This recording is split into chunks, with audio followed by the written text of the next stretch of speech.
बिहार का एक छोटा गांव गौराड़ी। विवेक, एक 17 वर्षीय छात्र। सपना IAS बनना। विवेक का परिवार गरीब था। एक छोटी सी झोपड़ी में माँ, पिता, दादी और विवेक रहते थे। पिता रिक्शा चलाते थे, माँ खेतों में मजदूरी करती थी। रात में बिजली अक्सर नहीं होती थी, लेकिन विवेक मोमबत्ती की रोशनी में किताबें पढ़ता था। बाबूजी कहते थे, बेटा, ये किताबें ही हैं जो तुम्हें हमारी तरह मेहनत करने से बचाएंगी।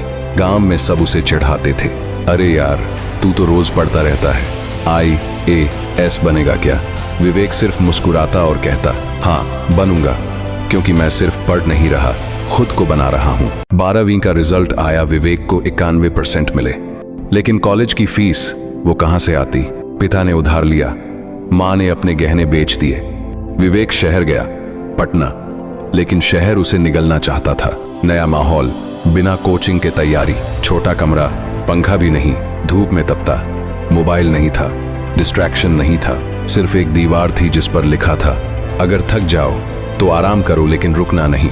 धीरे धीरे विवेक को असफलता मिलने लगी। पहले मॉक टेस्ट में 18 नंबर, फिर लगातार 5 असफल प्रयास।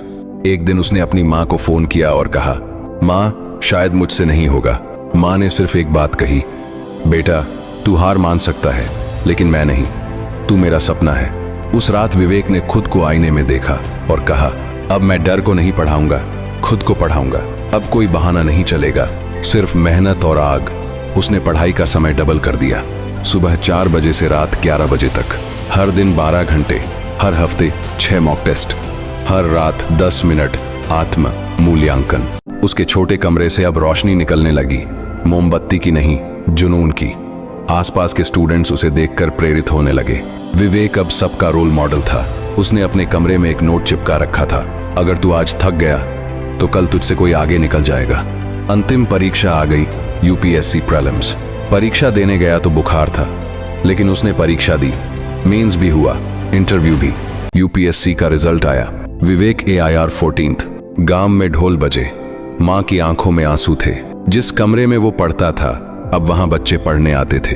रोशनी उस कमरे से निकली और पूरे गांव को बदल गई। विवेक ने गांव में एक स्टडी सेंटर खोला, नाम रखा, झोपड़ी से देश तक। तुम्हारा बैकग्राउंड मायने नहीं रखता, तुम्हारा बुकग्राउंड मायने रखता है।